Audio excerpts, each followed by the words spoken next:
propose qu'on refasse l'intro, parce qu'en fait, je vous explique un peu, moi je ne savais pas non plus, mais si on était en Asie ou dans les pays slaves, on ne pourrait toujours pas parler, parce qu'il y aurait des fans en furie, des cris hystériques qui accompagneraient ton entrée sur scène, Seb.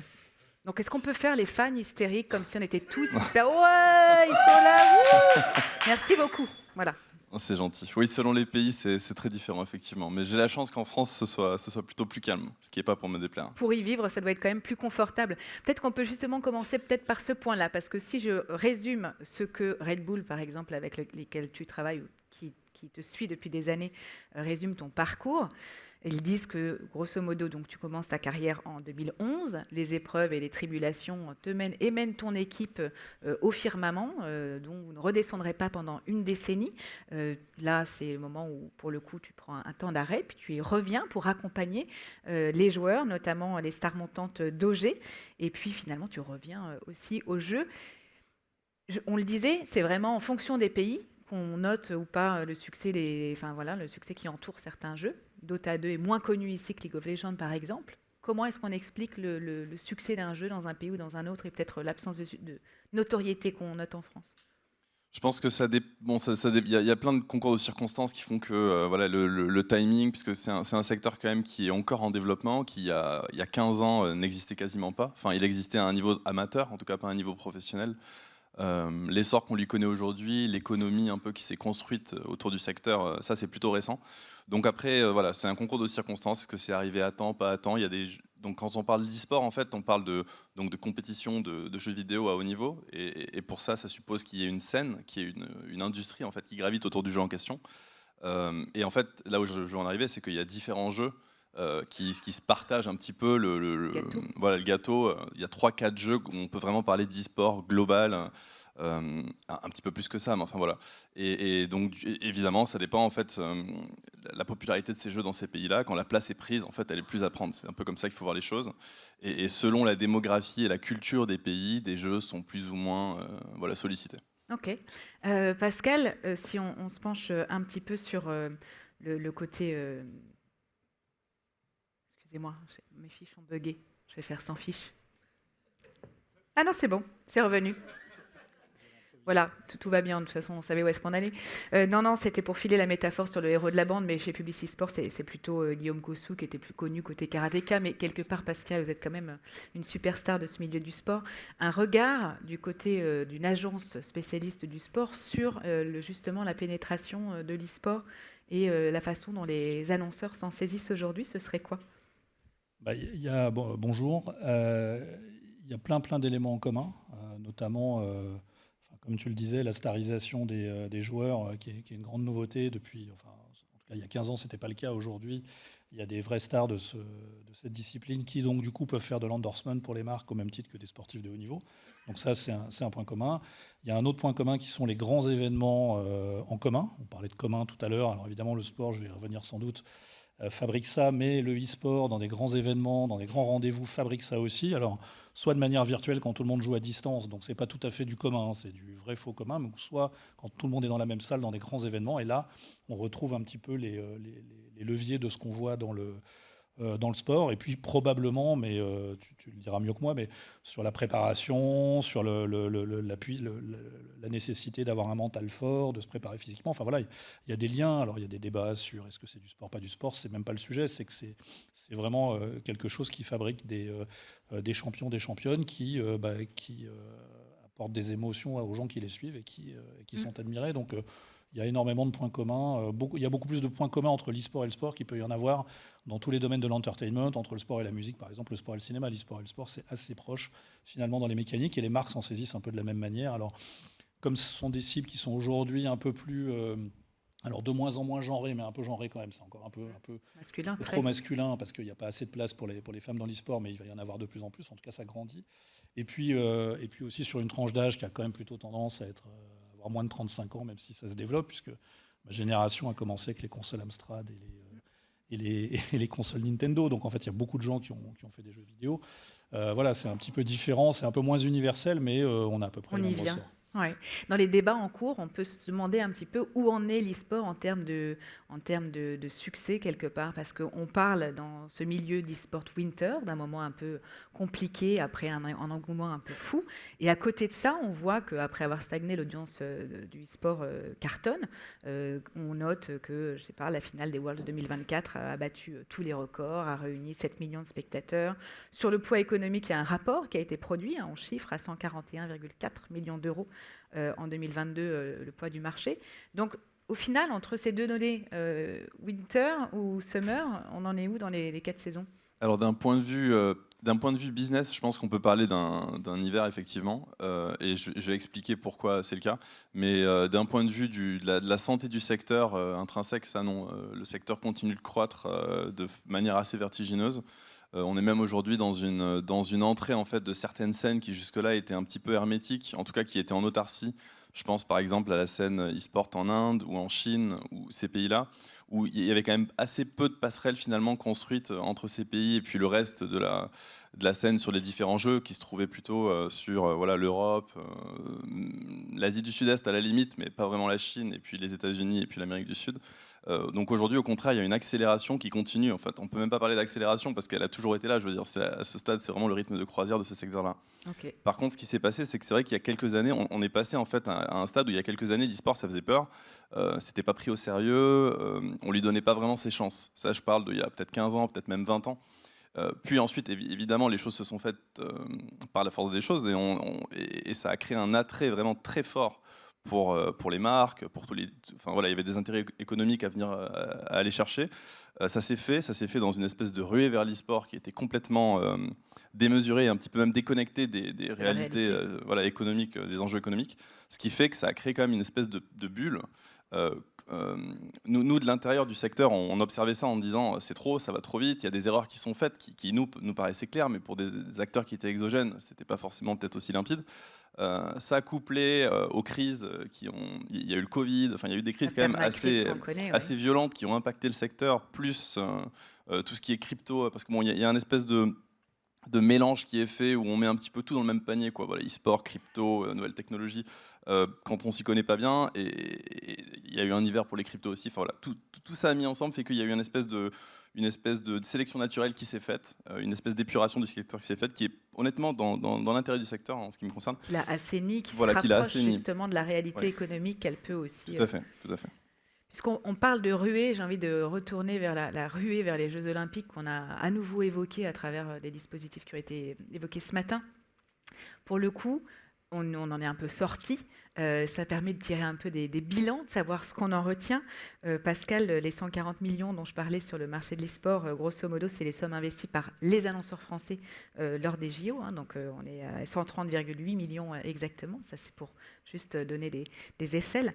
Qu'est-ce que tu retiens de ce que tu as vu comme territoire d'expression dont sont saisis les annonceurs à ce moment-là? Déjà, ce qui a été dit tout à l'heure dans la table ronde sur l'affichage, il ne reste plus qu'une seule chose qui fait commun, c'est le sport. Même pas les médias.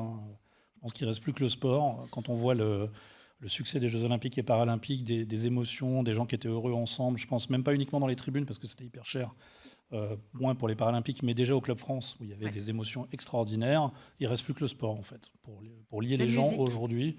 Même pas, parce que la musique, il y en a qui aiment le hip-hop, il y en a qui aiment la musique classique, il y en a qui aiment l'un et pas l'autre, il y en a qui critiquent Mylène Farmer, il y en a qui l'aiment bien. Non, le sport, vraiment, on peut aimer un club, on peut aimer un type de sport, mais vraiment, les émotions ensemble sont vraiment hyper fortes. Et on l'a vu pendant les Jeux Olympiques, c'était une démonstration incroyable. D'ailleurs, on ne s'attendait même pas à ressentir ce qu'on a ressenti. Donc ça, déjà, c'est le truc le plus important. Et évidemment, les marques qui investissent dans le sport, à la sortie des Jeux, vont aller chercher ça, ou en tout cas chercher à retrouver ça. Et pour ce qui concerne les marques, moi j'ai été frappé par la puissance des dispositifs expérientiels en fait. C'est-à-dire qu'effectivement il y a plein d'annonceurs qui ont fait des campagnes super. Nous on en a fait, on est très contents, mais moi par exemple la vase qui est EDF, pour moi c'est un truc exceptionnel. J'ai jamais vu un objet qui apportait des émotions comme ça, où les gens étaient en dessous en train de pleurer tous les soirs, se faire des câlins, boire des coups, etc. J'ai jamais vu ça en fait. Et donc ça, c'est vraiment extraordinaire de montrer à quel point une entreprise, donc comme EDF, peut mettre son savoir-faire en étant assez désintéressé, parce qu'on n'a pas vu des logos partout, on n'a pas vu des publicités qui s'affichaient sur des millions de mètres carrés. On a juste vu une prouesse technologique qui a rassemblé les gens un petit peu comme un symbole presque mythique. D'ailleurs, si elle revient, tout le monde ira la voir, on sera tous en train de pleurer devant, etc. C'est une réponse à la volatilité de l'audience ? Oui, alors parce que en tout cas, c'est un symbole qui rassemble. Mais il y en a d'autres. Il y a Samsung, par exemple, avec le nouveau téléphone sur chaque podium où les athlètes médaillés se prenaient en photo. Bon, ça a beaucoup plus d'impact que n'importe quelle campagne. Orange aussi, j'ai adoré ce qu'ils ont fait. Je vous ai cité que des gens pour qui on n'a pas. Si Samsung, on a travaillé pour eux, mais les autres non. Orange avec le positionnement sur le marathon pour tous. Alors je ne sais pas s'il y en a d'entre vous qui ont participé, qui ont couru. Moi, je n'ai pas eu la chance, je me suis pris trop tard. Mais franchement, les gens qui l'ont fait, ils couraient à 2h du matin. Ils avaient des milliers de gens qui les applaudissaient. Enfin, c'était assez extraordinaire.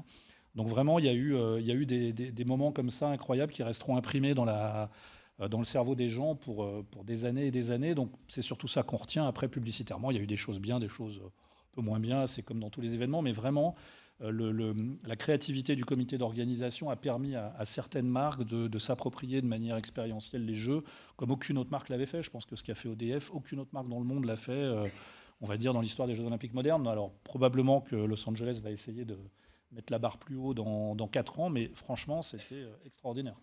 Et peut-être un rebond sur 2 notions que vient d'évoquer Pascal. La première, c'est le caractère expérientiel. Quel type d'expérience aujourd'hui proposent les marques qui viennent un peu fricoter avec l'e-sport, enfin qui s'y associent. Et la deuxième, c'est le principal attrait. Là, c'était l'audience par sa quantité.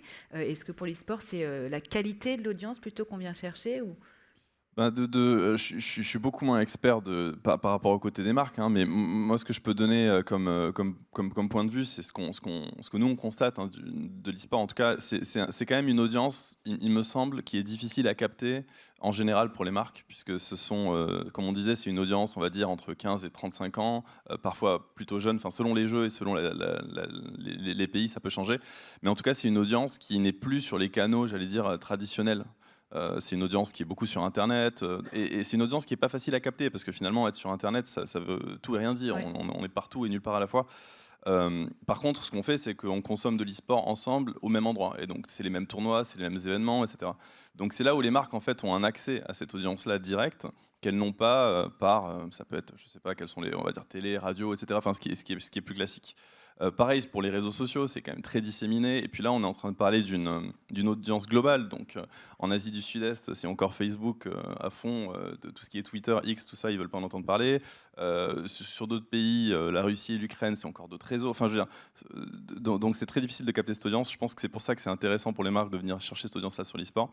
Il y a aussi des opportunités technologiques qu'il n'y a pas sur d'autres secteurs, je pense, par rapport à l'intégration de la marque directement dans les jeux, dans les tournois, qui quand même offre des opportunités assez démentes par rapport à la réalité augmentée, réalité virtuelle. Et moi, ce que j'observe quand même, c'est que par rapport à tous les secteurs, entre guillemets, il y a quand même beaucoup d'innovations qu'on a, nous, notées dans l'e-sport depuis plusieurs années, qui ensuite, ça a mis du temps, mais qui ensuite sont passées dans le monde du sport ou dans d'autres secteurs, en fait, un petit peu après, puisque on est quand même, encore une fois... Comme quoi ? Je pense à tout ce qui est technologie de réalité augmentée, par exemple. C'est quelque chose qui se fait évidemment dans l'e-sport. C'est intuitif, on est dans le gaming, etc. Je veux dire, il y a de la recherche qui est effectuée, donc forcément, c'est les premières conséquences dans l'e-sport. Et je pense qu'à terme, donc aujourd'hui, dans les stades d'e-sport, c'est très souvent, on peut avoir des expériences de réalité augmentée où on va regarder en fait le match qui se passe sur la scène avec des informations qui sont rajoutées. Je pense que ça va venir dans le monde du sport assez rapidement, je ne sais pas, mais c'est inévitable. Et pareil pour certaines plateformes, on a une plateforme qui s'appelle Discord, qu'on utilise énormément dans l'e-sport, c'est la plateforme de référence. Là, j'ai vu que récemment, j'ai essayé de me renseigner par rapport à ce dont on allait parler aujourd'hui, et j'ai vu qu'LVMH justement avait lancé un jeu donc, sur la plateforme Discord pour fêter leur 1 an de présence sur la plateforme, ce dont je n'étais pas au courant. Et c'est une plateforme qui, je pense, moi c'est le pari que je fais ici, que tout le monde utilisera, si ce n'est pas le cas aujourd'hui, ça va pas tarder. Et c'est des plateformes qui permettent en fait un engagement auprès des communautés qui a nul égal par rapport à ce qu'on peut connaître aujourd'hui. Pascal, par rapport à ce point-là et par rapport peut-être justement à la montée de plateformes comme Strava ou Komoot qui viennent peut-être apporter aussi un peu de gamification dans les pratiques, comment est-ce que tu vois les choses accélérer ? C'est vrai que c'est très juste ce que tu disais. Beaucoup de diffuseurs essayent d'utiliser des techniques ou d'e-sport ou ou même qu'elles prennent dans l'univers digital pour capter encore plus l'attention je pense notamment en télé, quand on voit ce que DAZN fait sur la Ligue 1. Alors bon, ils n'ont pas beaucoup d'abonnés, mais ceux qui y sont, ils ont créé tout un module hyper intéressant de commentaires et d'interaction avec l'audience, justement pour garder l'audience, pour pas qu'elle zappe, pour qu'elle reste dans les matchs, et puis peut-être pour qu'elle suive d'autres programmes de la chaîne. Donc il y a évidemment tout un tas de techniques qui sont utilisées dans les retransmissions. Alors après, selon les règles du CSA, c'est pas toujours facile d'aller aussi loin que ce qu'on peut faire en e-sport, mais évidemment, ça donne pas mal d'idées. C'est effectivement un territoire qui est un peu plus innovant que les médias traditionnels parce qu'ils sont plus contraints. Et puis surtout, je pense que les grandes prouesses aussi qu'on observe, c'est évidemment sur la façon dont sont filmés les événements sportifs. Enfin, on ne se rappelle pas bien, mais si on regarde comment étaient filmés les événements sportifs il y a 20 ans ou même il y a 30 ans, aujourd'hui, c'est quand même extraordinaire en termes de suivi. Enfin, je pense encore une fois en télévision, les chaînes investissent énormément pour que le spectacle soit à la hauteur d'une audience qu'ils veulent garder, puisque évidemment, ils font face à une forme de fragmentation d'audience, donc ils ont besoin vraiment de faire monter en valeur la valeur de diffusion. Donc dedans, il y a de l'innovation, mais il y a aussi des prouesses de caméra, des innovations en permanence. Donc je pense que les deux univers se regardent un peu et effectivement se nourrissent mutuellement. Se nourrissent mutuellement. Ouais. Peut-être justement sur la façon dont les différentes communautés se nourrissent, on voit aujourd'hui les influenceurs venir de plus en plus sur ce terrain de l'e-sport. Je pense bien sûr à Gentlemates qui a été créé par Squeezie, mais il y en a beaucoup d'autres. Comment est-ce que vous voyez l'arrivée de ce nouveau public quelque part ? Ouais, c'est un nouveau public parce que finalement, ces influenceurs, ils viennent. Bon, Squeezie, lui, il vient du monde du gaming, mais il y en a beaucoup qui ne viennent pas forcément du monde du gaming. Et en plus, ça me permet aussi de faire la différence entre le gaming et l'e-sport. Donc, le gaming, on parle vraiment de la pratique récréative des jeux vidéo. C'est vraiment le côté ludique. Alors que l'e-sport, on est vraiment sur quelque chose de sérieux, de compétitif, etc. C'est des carrières, en fait. Et l'arrivée de ces influenceurs, ça ouvre, comme vous le disiez bien, ça ouvre en fait à un public qui aujourd'hui ne consomme pas beaucoup d'e-sport parce qu'ils ne sont pas forcément au courant. Il y a un appétit, c'est ce qu'on remarque aujourd'hui puisque ça booste les audiences. Mais c'est une excellente nouvelle, je pense, non seulement pour le secteur, mais aussi pour les marques qui collaborent déjà avec ces influenceurs, puisque ça va en fait créer des liens entre différents secteurs qui en fait ont tout à gagner à collaborer ensemble. Et est-ce que sur ce sujet de l'influence, ça déplace un peu le curseur des équipes, des grandes équipes ? On parlait de la Ligue 1, mais enfin voilà, est-ce que ça a tendance à venir rezoomer sur les individus, les athlètes, et est-ce que l'intérêt qu'on a vu pour les athlètes dans le cadre des Jeux pourrait durer grâce à l'influence demain plus longtemps ? Moi, j'ai l'impression que les influenceurs sont d'autant plus influents qu'il n'y a pas d'athlètes. C'est-à-dire que quand on prend, par exemple, aujourd'hui dans le sport, il y a beaucoup d'influenceurs fitness, par exemple, parce qu'il n'y a pas vraiment d'athlètes hyper connus en fitness. En revanche, des influenceurs foot, quand Kylian Mbappé parle, il est beaucoup plus influent que n'importe quel influenceur. Donc en fait, alors évidemment, il y a des influenceurs qui sont en fait comme des journalistes, qui ont un angle, qui ont un traité éditorial intéressant, qui commentent l'actualité des compétitions, mais en réalité, les plus gros influenceurs restent les athlètes. Et notamment, plus ces athlètes sont médiatiques, moins ils ont besoin finalement d'influenceurs pour exister. Donc je pense que c'est inversement proportionnel à la notoriété des athlètes. Et après, il y a tout un tas de pans de sport qui sont évidemment très envahis par l'influence. Je pense le fitness, le crossfit, tous les sports un peu nouveaux qui émergent. Mais je peux en prendre un contre-exemple qui est le MMA, par exemple, où déjà les stars du MMA, françaises ou internationales, sont eux-mêmes sur les plateformes extrêmement visibles, dans les grands médias aussi, donc il n'y a pas forcément besoin d'influence. Donc c'est plus un journalisme bis, j'aurais tendance à l'analyser comme ça. En tout cas, nous, on les utilise, les influenceurs, mais surtout sur des sports plus techniques, plus spécifiques. Par exemple, sur le Tour de France, c'est intéressant d'utiliser les influenceurs, parce qu'il n'y a pas beaucoup de gens qui sont spécialistes du cyclisme, mais sur le foot, sur le rugby, sur des grands sports comme ça, honnêtement, c'est tellement couvert par les médias et tellement couvert par les athlètes, les clubs et les fédérations qu'il n'y a pas forcément besoin d'énormément d'influence. Ok. On est déjà hors temps. Je terminerai juste par une question sur le très court et le très long, puisqu'on parle de l'expression sur le social media. Ce qu'on a vu à travers Red Bull, mais il y en a beaucoup d'autres, c'est la production de documentaires avec des moyens qui sont conséquents. Vous, de ce que vous observez dans l'équipe, les contenus qui sont les plus engageants aujourd'hui, ils sont un mix des deux ou... C'est quand même bon, il y a tout ce qui est les contenus assez courts, formats réseaux sociaux et tout, ça évidemment ça fonctionne bien, mais les formats longs, les contenus de qualité qui vraiment vont chercher des équipes de production et de réalisation qui viennent même parfois du monde du cinéma, même souvent du monde du cinéma, donc c'est quelque chose de très qualitatif. Ça fonctionne très bien parce qu'en fait l'e-sport, c'est encore une fois, c'est encore disséminé, tout n'est pas encore centralisé, les places sont en train d'être prises, les acteurs sont en train vraiment de créer leur monopole puisque c'est vraiment une industrie qui continue de se former et de se structurer. Donc aujourd'hui, même pour les consommateurs d'e-sport, pour les fans d'e-sport, c'est pas toujours évident d'aller savoir où est-ce que je peux aller trouver le contenu que je viens chercher. Donc aujourd'hui, ces productions-là, en fait, elles viennent capter une audience et elles viennent asseoir en fait une légitimité. C'est le moment parfait pour le faire. Premier arrivé, premier voilà. servi. Et puis il y a aussi une dynamique intrinsèque à ce secteur. C'est un secteur qui, en tout cas en France, c'est très vrai, s'est construit un petit peu contre le reste du monde. Enfin, c'est un secteur où il y a eu beaucoup de défiance en fait envers ce secteur et les gens qui en font partie, que ce soit les consommateurs ou bien les professionnels de ce secteur-là, évidemment, l'ont ressenti et en ont conscience. Donc tout ce qui vient en fait ajouter de la qualité, le côté premium, c'est quelque chose qui est très bienvenu et qui fonctionne très bien, très fort aujourd'hui. Ok, merci beaucoup. Merci d'avoir été avec nous à tous les deux. Merci. Je vous propose qu'on se quitte en images, ni en parlant de les sports dont on vient d'évoquer, ni en parlant d'e-sport, mais en parlant du prochain Vendée Globe, puisque c'est un sport qui n'est pas forcément le plus investi. Il se trouve que je crois qu'on a dans la salle un navigateur, Pierre Leroy, si vous êtes là, voilà, levez la main, qui se prépare pour le Vendée Globe 2028 et qui potentiellement cherche des sponsors. C'est la minute sponsoring de l'UDECAM. On se quitte en vidéo et je vous remercie. Vous avez besoin de prendre l'air? Allez, suivez-moi. Pour marquer les esprits, vous aimez l'aventure? Les sensations fortes? Ok.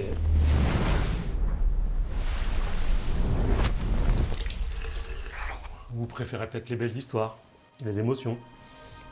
Ok.